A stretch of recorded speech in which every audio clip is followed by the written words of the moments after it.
Here's a classic situation in rotational equilibrium. Rotational equilibrium means that the sum of all the forces that are acting on an object are equal to zero, but also the sum of all the torques is equal to zero.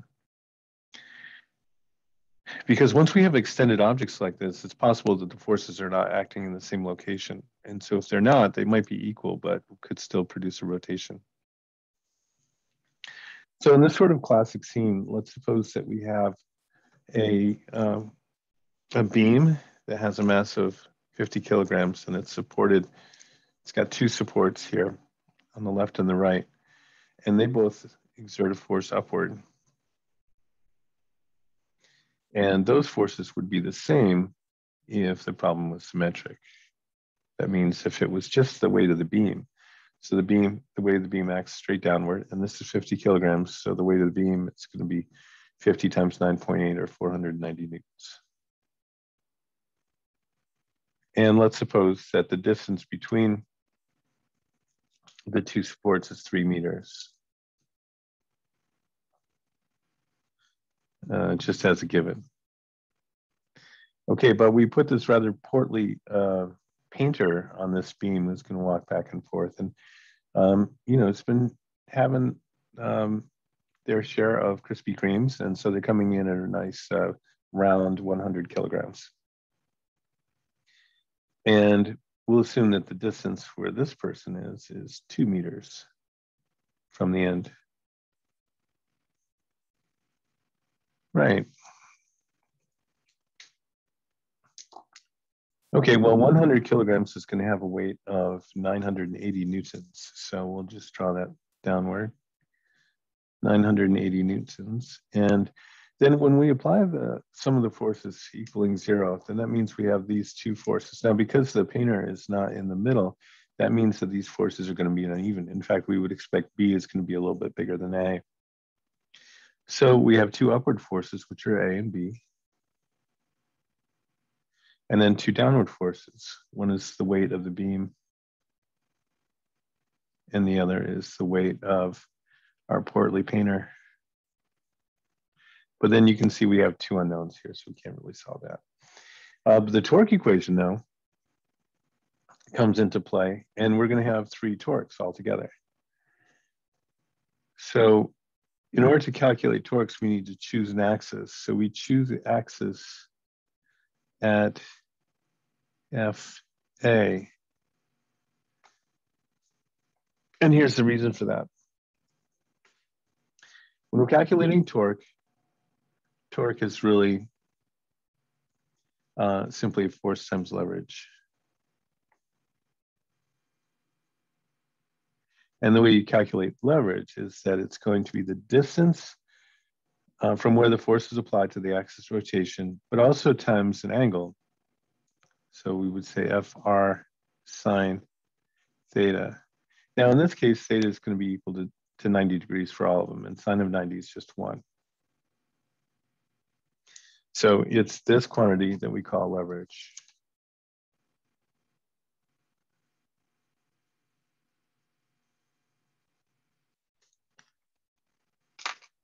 So we're ready to go with our torque equation, and it's going to look like this. We have FA times 0. So torques are always going to be a force times the distance. And then we're going to have 490 times half the distance of the beam, which is 1.5.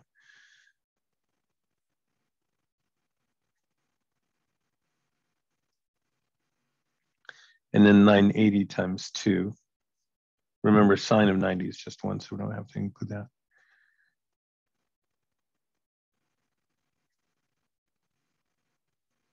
And then FP times 3.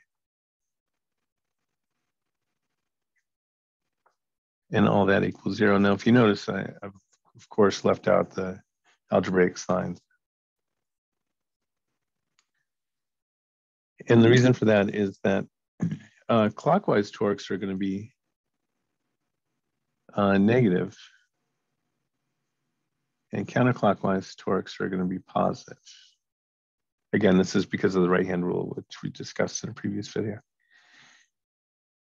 Okay, so if I look at all these, the 490, if this is the axis of rotation, the 490 is trying to rotate it in this direction, which is a clockwise torque. So, and the same thing is true with the weight of our portly painter. And then this is, if it was left to its own devices, if there weren't two other torques that were canceling it, it would try and make the beam go this way. So that's a counterclockwise torque. And now we can fill in the pluses and minuses. So this is going to be negative and positive. We can bring in a calculator and start to get to work on solving this.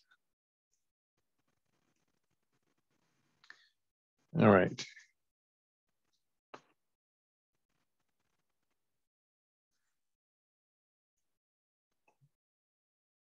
So 490 times 1.5, 735. Notice again, see this unknown is not going to show up. That makes things a little bit easier. I could have chosen the axis rotation in the middle. I really have this freedom to choose the axis rotation because it's not actually rotating.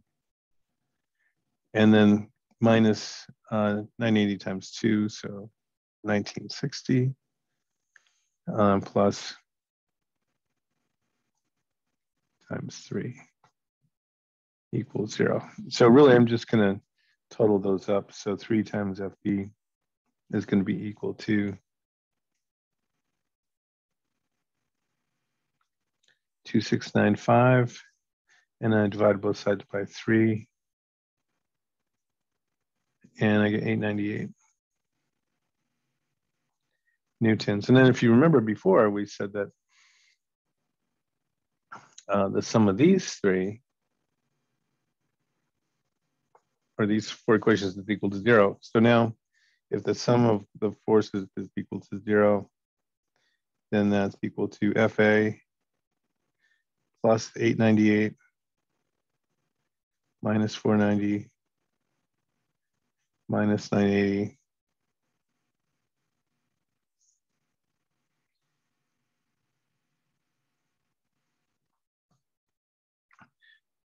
So I'll total those up, subtract 490, and then subtract 980. And I get 572.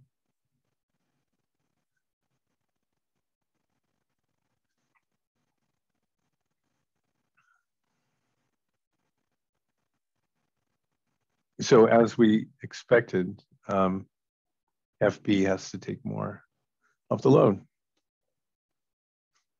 And then if you have more forces, we just continue to expand it to integrate the complexity of whatever the problem is. Hopefully this helps.